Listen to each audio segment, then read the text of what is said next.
Myanmar में भारत की तरफ से कुछ ऐसा किया गया है कि वहां हाहाकार मच गया है। वहां के अलगाववादी संगठन हैं, उनके ऊपर ड्रोन से हमले किए गए हैं। इंडियन आर्मी ने सोचा कि भाई इंडियन आर्मी स्टाइल भी दिवाली होनी चाहिए और उल्फा को बजाया है तगड़े से। अलगाववादी संगठनों के द्वारा असम राइफल्स पर हमले किए गए थे, उसके जवाब में ये दिवाली गिफ्ट उन अलगाववादियों को दिया गया है। उनके जो कमांडर वगैरह थे वो मारे गए हैं। 15-20 आतंकवादियों के उग्रवादियों के मरने की आशंका है। नॉर्थ ईस्ट के उन इलाकों में जो म्यांमार या बांग्लादेश से सटे हुए हैं, वहां नशे का, ड्रग्स का कारोबार इतनी तेजी से फल फूल कैसे रहा है? वो वहां नशे की खेती करते हैं और ये चीन के समर्थन से होता है और उस नशे की खेती को ये दुनिया भर में बेचते हैं। म्यांमार में अभी जो कोई भी सरकार चल रही है, जिस भी तरीके से सैन्य शासन है, वो पूरा का पूरा चीन समर्थित गवर्नमेंट है। दर्शकों नमस्कार, डीएनपी इंडिया में आपका स्वागत है। मैं हूं आपके साथ राहुल चौधरी और मेरे साथ मेरे सहयोगी प्रकाश मौजूद हैं।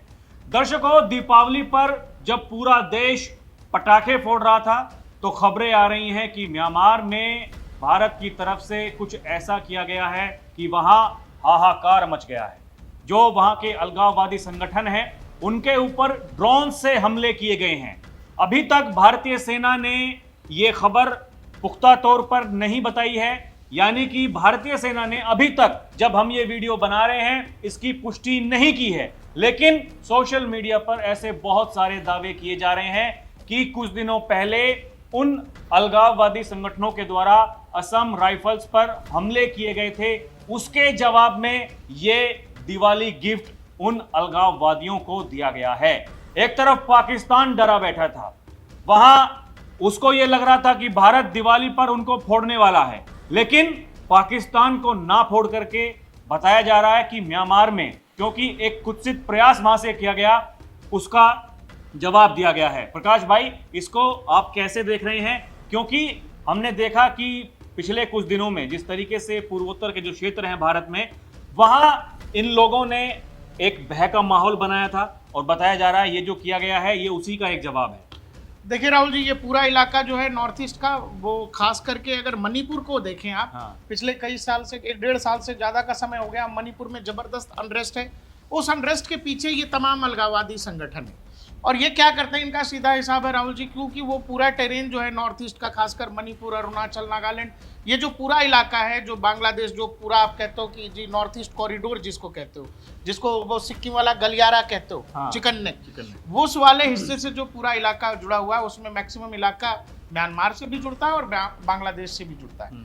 ऊपर का कुछ हिस्सा चीन से भी जुड़ता है। अब इसमें चक्कर क्या है कि वो पूरा टेरेन इतना मुश्किल है, भौगोलिक स्थिति वहाँ की इतनी मुश्किल है कि वहाँ मतलब प्रॉपर बॉर्डरिंग या तार लगा देना, बाड़ लगा देना, ये मुश्किल काम। हाँ, वही दुर्गम इलाके। अभी कुछ दिनों पहले जो अमित शाह जी देश के गृह मंत्री हैं, तो जब देखिए, क्योंकि हमारे यहाँ एक बड़ा वर्ग ऐसा है जो लगातार सवाल पूछता है, कहता है कि घुसपैठिए आए हैं तो कहाँ से आए हैं। तो ये गृह मंत्री ने कहा था कि बॉर्डर पर जो एरिया है, बहुत जगह पर ऐसा क्षेत्र है जहाँ ये मुमकिन नहीं है कि आप वहाँ पर फेंसिंग लगा सकें। तो इसीलिए, क्योंकि अब जो सरकारें हैं, भाई, जैसे बंगाल में आप लीजिए, और उन्होंने कहा कि जो बीजेपी शासित प्रदेश हैं वहां ये समस्या नहीं है, लेकिन जहां बीजेपी का शासन नहीं है वहां ज्यादा इन समस्याओं को हमें झेलना पड़ रहा है। और म्यांमार, क्योंकि घुसपैठियों के बारे में लगातार हमारी सरकार जो ये कह रही है, घुसपैठियों को चुन चुन कर बाहर निकालेंगे, क्या उनको ये पता चल चुका है कि घुसपैठियों को मार अब पड़ने वाली है? उससे पहले एक दबाव बनाया जाए। जो मणिपुर के अंदर मैतेई वर्सेस कुकी की लड़ाई है,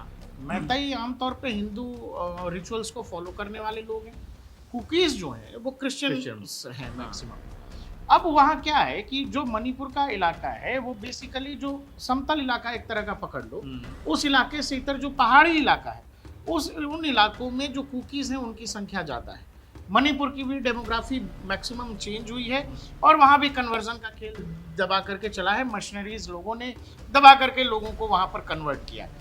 अब हुआ क्या है कि उल्फा का वहाँ इफेक्ट क्यों है? उल्फा क्या है कि बॉर्डर के इलाके से, म्यांमार के हिस्सों से वो आते हैं और यहाँ पर कुकीज़ के साथ मिल करके, जो कुकीज़ अलग अलग ऑर्गेनाइजेशन है, उनके साथ मिल करके वो वहाँ ओपियम की खेती करते हैं, गांजे की खेती करते हैं ऊपर पहाड़ी इलाकों में।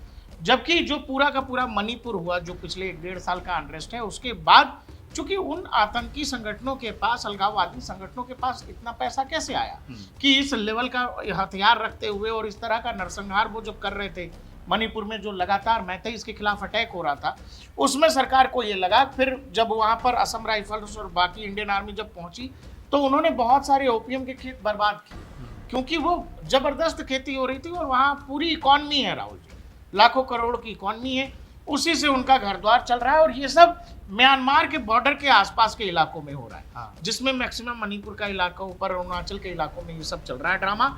जब इसको नष्ट करना शुरू किया, जब आर्मी ने पूरी की पूरी खेत जलानी शुरू की, तब आपने देखा होगा कि कई जगहों से फोटोज वीडियोज आ रहे थे कि जी इंडियन आर्मी के रास्ते रोके जा रहे हैं, पहाड़ियों पर जाने नहीं दिया जा रहा। वो इसीलिए क्योंकि सारी नूरा कश्ती थी कि वो नशे का जो कारोबार है उसको बचाया जाए। अब नशे के कारोबार को, चूंकि मैंने बोला आपसे कि हम सब जानते हैं वो पूरा टेरेन बहुत मुश्किल है, आप एक एक जगह की निगरानी नहीं कर सकते।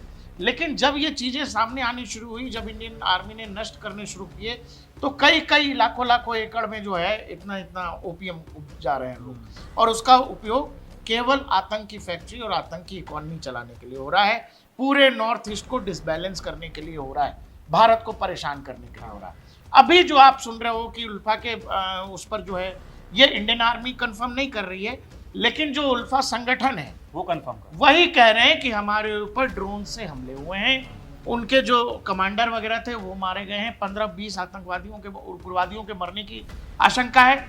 ये सिनयाग करके एक जगह है, मणिपुर के ठीक सामने की जगह है, एकदम बॉर्डर से सटा हुआ इलाका है, वहीं पर ये हमले हुए हैं। बताया ये जा रहा है कि मध्य रात्रि 2 से 3 बजे के आसपास करीब 100 से ज्यादा ड्रोन जो इंडियन मेड है, जो इजरायली मेड है, इन ड्रोनों के जरिए उन उल्फा के केंद्रों पर जो है हमले हुए हैं, और बाकायदा वो मेजर इंफ्रास्ट्रक्चर जो था उल्फा का वो नष्ट किया गया है।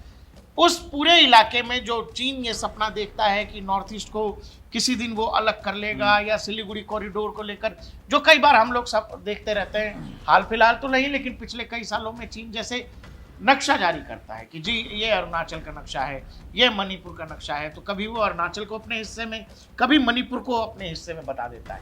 ये सब वो इसीलिए करता है कि एक तो आपको पता है कि जब 2014 में मौजूदा सरकार आई, हमारे यहाँ पहले सरकारों में जो लोग होते थे उन्होंने कभी असम से आगे जाने का सोचा भी, उनके लिए नॉर्थ ईस्ट के स्टेट थे भी कि नहीं, ये उनसे पूछना पड़ेगा।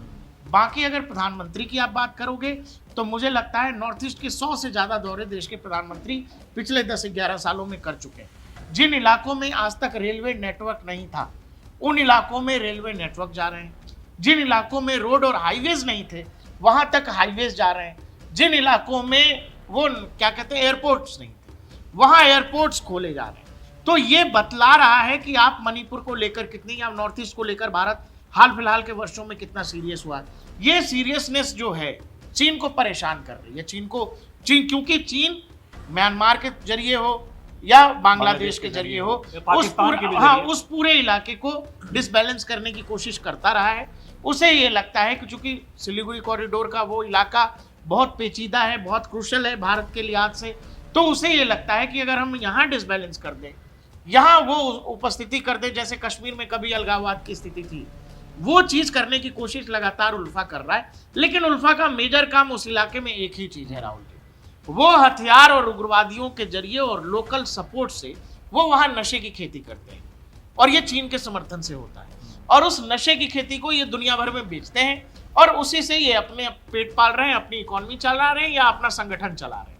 इसमें इनको ये लगता है कि आज तक, पिछले 4-5 साल पहले तक, चूंकि आपको वो इलाके इतने दुर्गम हैं और लोकल सपोर्ट कर रहे हैं, जैसे कश्मीर में क्या था, कश्मीर में पूरी की पूरी जो आतंकियों की इकोनॉमी कह लीजिए या मोडस ऑपरेंडी कह लीजिए, उसको कौन सपोर्ट कर रहा था, लोकल लोग कर रहे थे।